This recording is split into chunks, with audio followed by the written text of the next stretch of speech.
I don't know why I just made a regular bolt-ons, but wait, what? Pause the video. Yo, what's going back, YouTube? It's been a minute.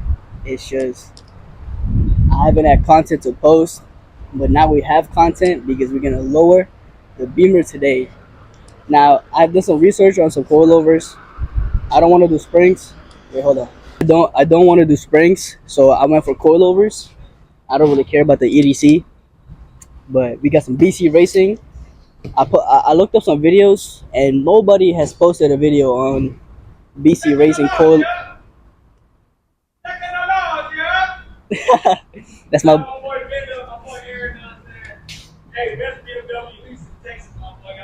I don't know. I don't know. I don't know if you can hear him, but he's a goofy guy. That's El Famoso Negro, I guess. I'll drop his YouTube down below. But I haven't seen nobody post no videos about BC Racing on G80 platforms or G80X. But it's G82, same shit. But today we're gonna be the first ones, I guess. I don't know. But let's get it. Let's get to it. I haven't opened it yet, as you can see. These took it's at 6 weeks, but it took more than 6 weeks to get here. So I've been waiting a while. And these are custom sets. These are custom made. That's why it took so a while to get here. I got 18K spring rates, front and rear.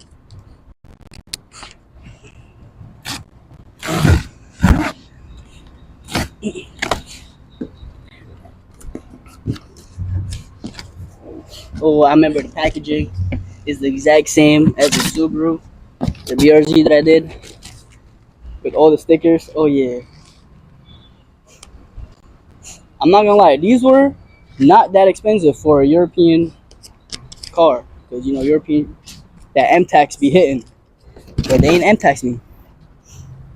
Oh, they do come with links.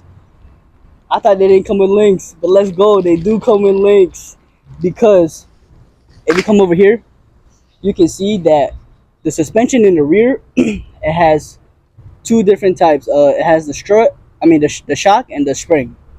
I got an individual set, which is a whole strut, so I don't gotta put a spring in. It's just gonna be empty. So I'm gonna remove the spring, remove the shock, and just put a whole strut. It is easier. It is also easier for me to adjust and putting this on and off. It's not that much work, but it's just less work that I have to do. Ew. Wait, these are short. Oh, not. So there's two types of sprint coilovers you can get on BC Racing. It's extreme low or regular, and the only difference is they adjust it to a lower ride height. There's no difference. So these are the extreme lows, but this car is not going to be that low. I don't want it to be that low. I want it to be low enough. But damn, I am not excited for the front suspension because I hate that knuckle. I don't know what it's called, but the knuckle grabs onto the strut and I have to separate them and drop them. I really hope that shit. I hope it's easier. Okay, so at this point, I did not realize my mic disconnected. So I do want to apologize for the poor audio. Now, basically what happened was I had ordered the DS series coilovers, but I got the BR series instead. The only difference is that the rear has an individual strut instead of the shock and spring combo, which is it's just all preference. There's nothing really crazy, like a major difference, but I was a little bit confused, but I wanted to see my BMW low, so I went ahead and slapped it on anyways. Hopefully the company reaches out to me and gives me my money back, because there is a price difference. Alright, so the first thing we're gonna do is disconnect the speed sensor and the EDC sensor. So the EDC sensor is a Torx, eTorx 10.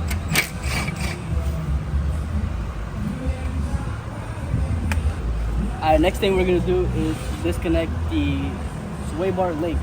It is going to be a 16 millimeter nut with a T30 Torx.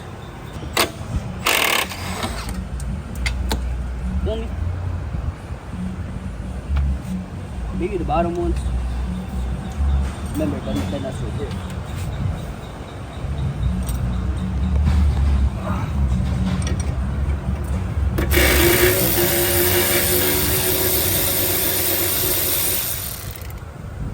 So now that we disconnected the links, which was two 16mm nuts, we're gonna go ahead and disconnect the top hat. EDC connector for the passenger front, and this connector right here is just a plug that just pulls up.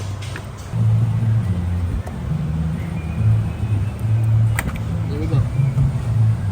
This is your EDC connector. And before we go take out the strut, we're gonna go ahead and loosen up these. I think this is a E14. There's 4 of them to your top hat. So there's gonna be 4 E14s that you would have to loosen up first, just a little bit.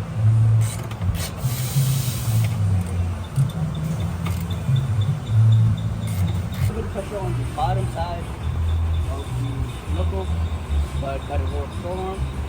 And now we're gonna go ahead and loosen up the 2/16s that is holding this strut.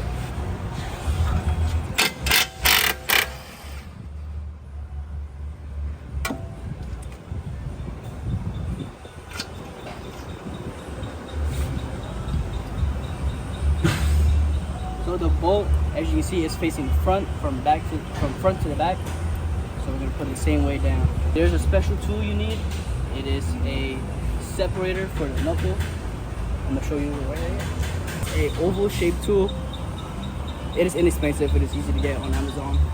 And all you have to do is put it behind the knuckle by the strut and turn it 90 degrees. And that's it. That should have made it loose enough for me to drop the knuckle out of the strut. Now we have the oval shape in the back. Take a look. All it is a 90-degree turn back there, which now we should have no issues coming down because I did put WD-40 earlier just to have stuff loosen and no debris build up stop me. So let's see if it goes easy. So it did not loosen a little bit, so at this point you just want to shake it. As you can see right here, come on. You can see itself loosening. Just like that, we got one side out. Now let's go ahead and put it back in. So this is the new coil. It will say front right, FR for the front right, and FL for the front left side. So let's go ahead and put it back on. Now these are the extreme lows, and as you can see, there's barely any threads. I'm gonna lie, I think this is gonna be low as hell. And I think we're gonna have to adjust and raise the height, because this is gonna be stupid low. I have a feeling it's gonna be stupid low.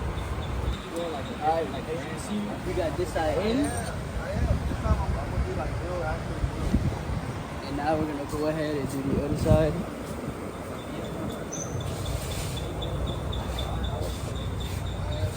In 3, 2, 1.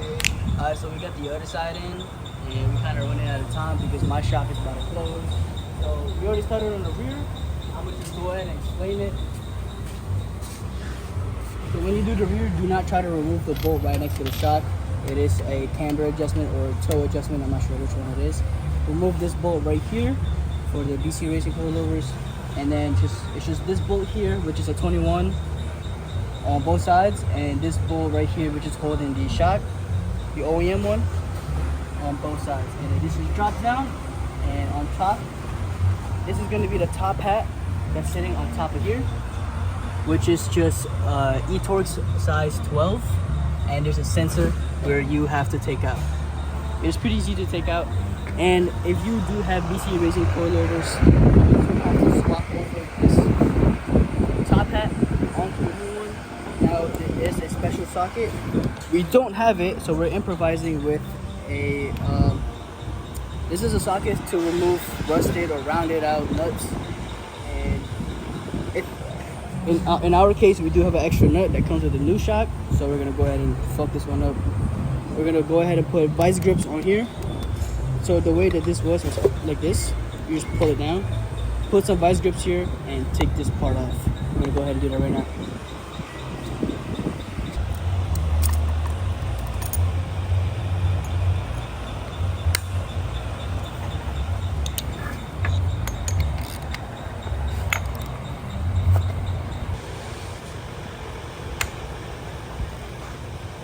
Oh yeah. Ah, yes. Oh, yes. Make sure. Yes, no, it's loose. Hold it. Keep holding it. Oh, yes. Yes.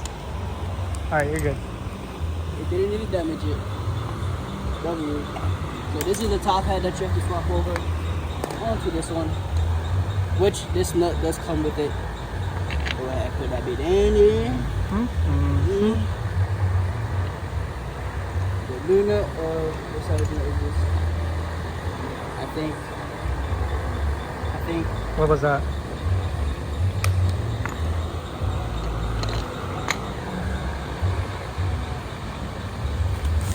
Bigger than a 21? 22? There's no 22 over here.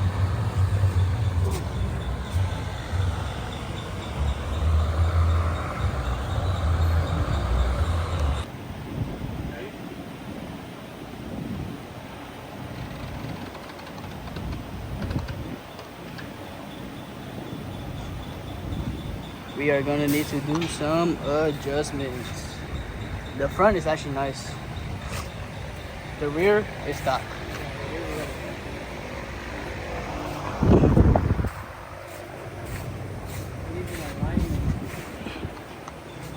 Needs an alignment badly.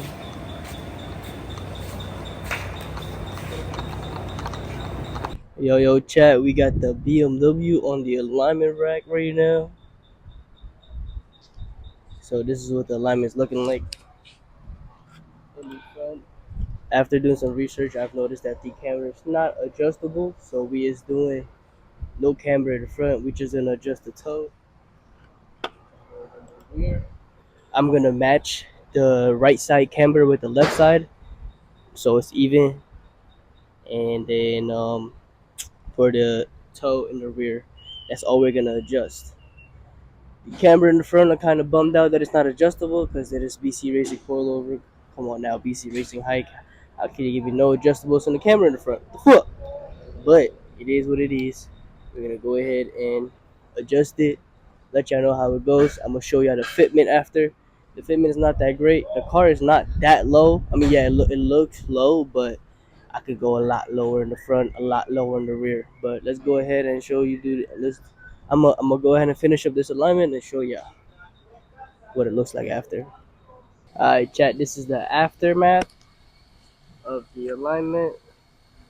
So we got the front are not adjustable, and they are pretty close, not that much off.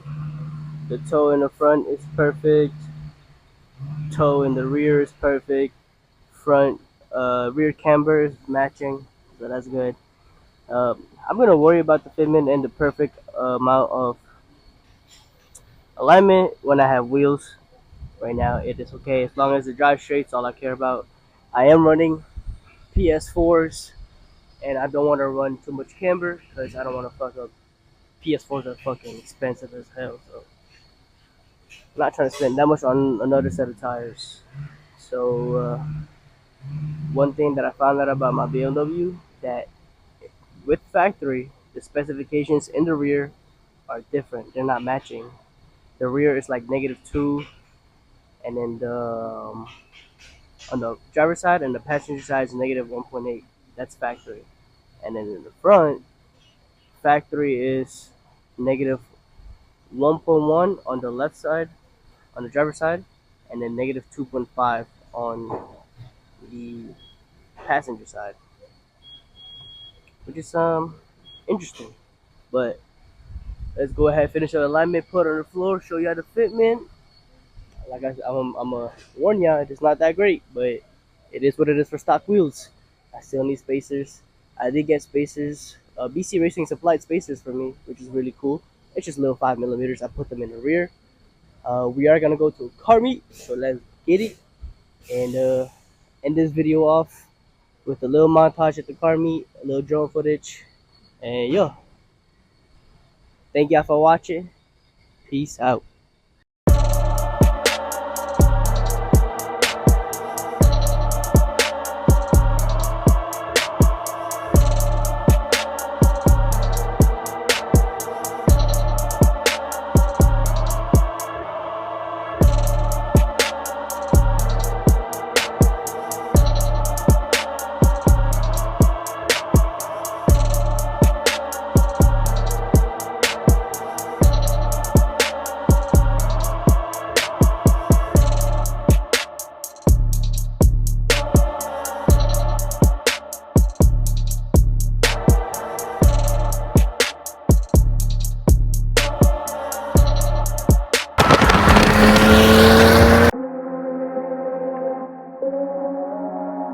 finesse.